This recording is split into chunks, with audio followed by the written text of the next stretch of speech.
Scared? I take a deep breath, and suddenly I realize I'm not, and say, "No, no, no. Are you?" Without singing a note or dancing a step, I won the role of Grandma Berta in Pippin because I could swing on a trapeze. My mother, Lily, came to every show I ever did. Well, almost. One day she called and said, "Tovah, I'm not coming to see you in the Virginia monologues," I can't say the word, but 3 women in black dresses in front of 3 music stands talking about their tchotchburgers. Forget it!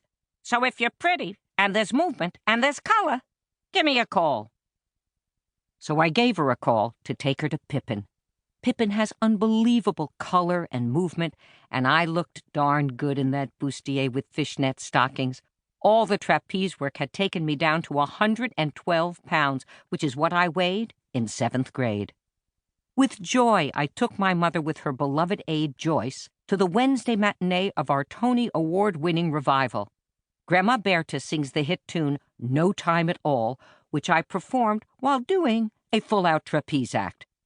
This number brought down the house.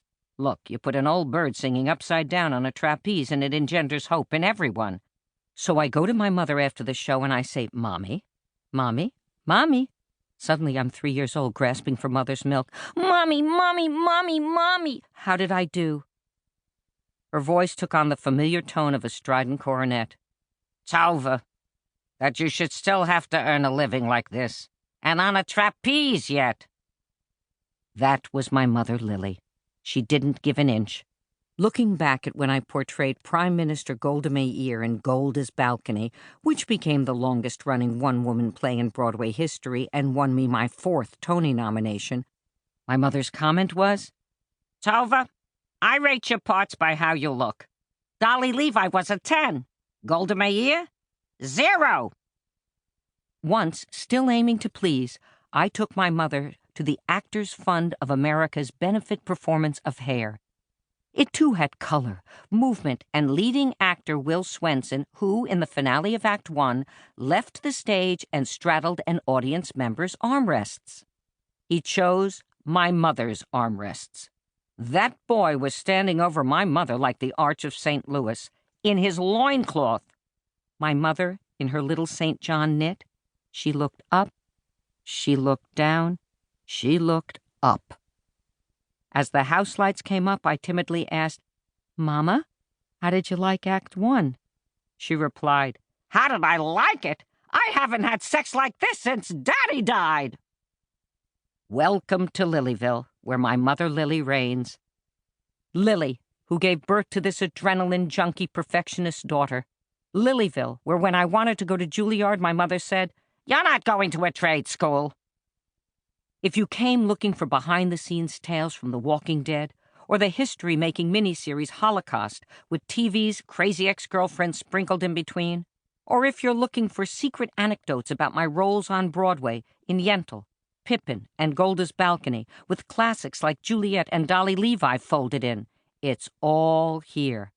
Plus, you'll find encounters with Barbra Streisand, Viggo Mortensen, Liev Schreiber, Sybil Shepherd, Patti LuPone, Ruth Gordon, Garson Kanin, Nobel laureate Isaac Bashevis Singer, and Supreme Court Justice Ruth Bader Ginsburg.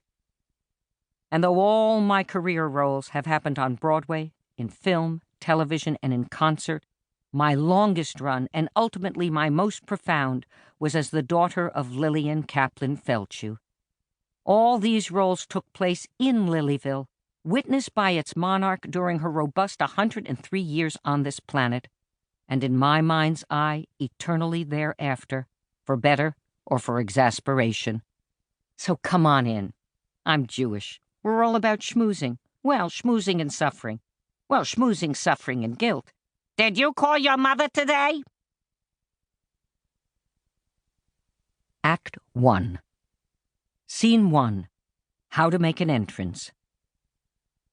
Little surprise. Making a memorable entrance is in my DNA. My mother, Lillian Kaplan Feldshuh, was born on a dining room table in the Bronx on April 18th, 1911. You may think the dining room table is what's remarkable about this story, but what's remarkable to me is the number 18.